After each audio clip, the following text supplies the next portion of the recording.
Hello viewers, welcome back to my channel. Viewers সবাই কেমন আছেন? আশা সবাই ভালো আছেন। ভিউয়ার্স আজকে আমরা এমএস এক্সেল এর কাজ দেখব।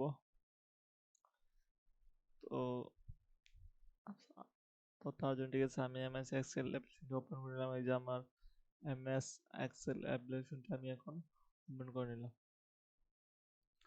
ডাবল ক্লিক করে ওপেন করলাম। ওপেন করে নেওয়ার পর ঠিক আছে, এরকম ইন্টারফেস আসবে। তো ভিউয়ার্স, আমার ভিডিওটির মধ্যে যারা একবার বিগিনার তার জন্য বেশি হেল্পফুল হবে। তো এরকম একটা ইন্টারফেস আসার পরে ঠিক সেম হোম, যারা ঠিক আছে এমএস ওয়ার্ড ভালো বোঝেন তারা এইটাও খুব দ্রুত ঠিক আছে বুঝে যাবেন, খুব ইজি এবং সহজ। প্রথমে file, home, insert, layout, formula, data, preview, view, help. তো আমি তো হোমে আছি। তোমরা তো দেখে হোমে সেরকম ঠিক আছে, ঠিক আছে শিট আসছে, ওয়ার্কশিট আসছে। তো এখানে যে আপনার যে বলগুলো দেখতে আসলে কিন্তু বলগুলো প্রিন্ট করলে কিন্তু এই দাগগুলো আসবে না, ঠিক আছে। এগুলো টেবিল সেট করে তারপর টেবিলের ভিতরে যদি কোনো কিছু লেখেন, ডকুমেন্ট লেখেন, তারপর প্রিন্ট দেন, তাহলে আসবে, নাহলে আসবে না।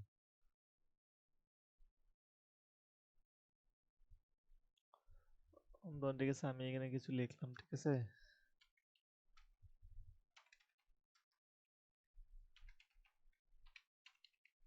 লিখলাম, ঠিক আছে, এটা আমি লিখলাম, ঠিক আছে। ধরুন আমি যদি প্রিন্ট দিই, কন্ট্রোল পি দিই, দেখেন আমাদের দিচ্ছে বর্ডার নিয়ে বা গড় নিয়ে, ঠিক আছে।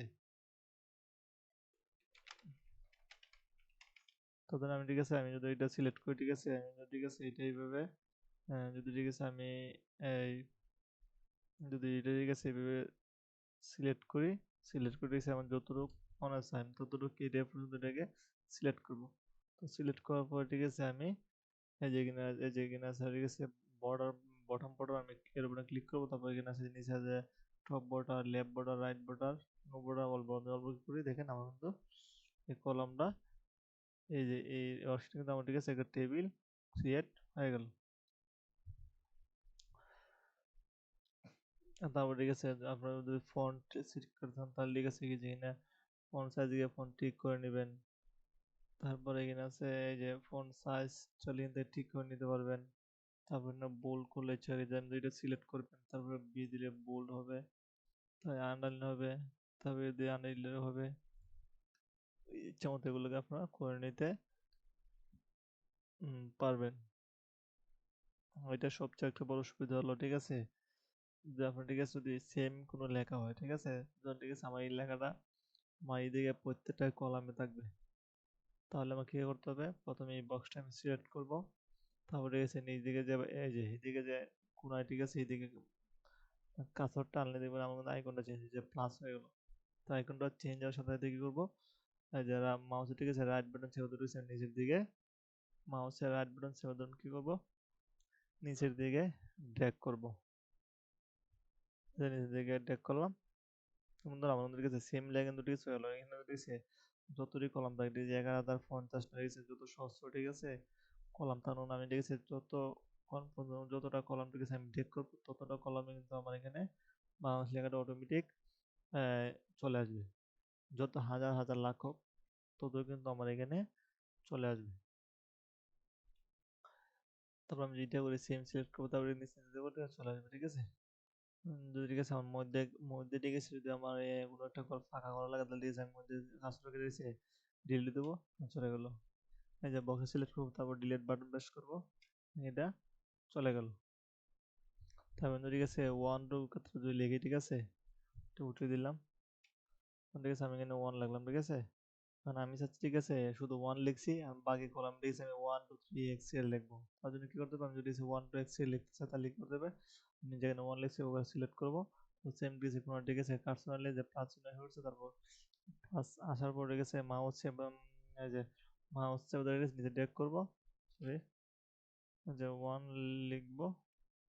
তারপর রয়েছে সিলেক্ট করে ঠিক আছে যে কন্ট্রোল রয়েছে, কন্ট্রোল চেপে ধরে প্লাস মাউসের কিবোর্ড, মাউসের ঠিক আছে কন্ট্রোল প্লাস মাউসের রাইট বাটন চেপে ধরে নিচের দিকে আমি ড্র্যাগ করবো, কন্ট্রোল প্লাস মাউসের রাইট বাটন। দেখেন আমার ঠিক আছে ওয়ান থেকে ঠিক আছে 11 পর্যন্ত চেক করবো, অনুসারে আমার মধ্যে সিরিয়ালটা পড়ে গেল।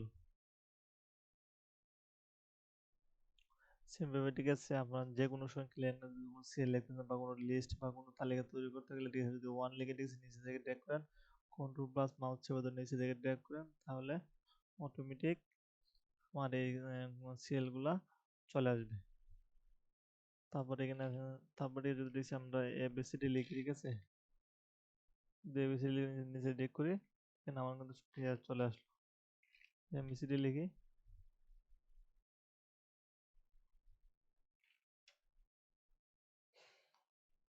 এইভাবে চলে আসলো। তো তারপরে ঠিক আছে এইভাবে চলে আসলো।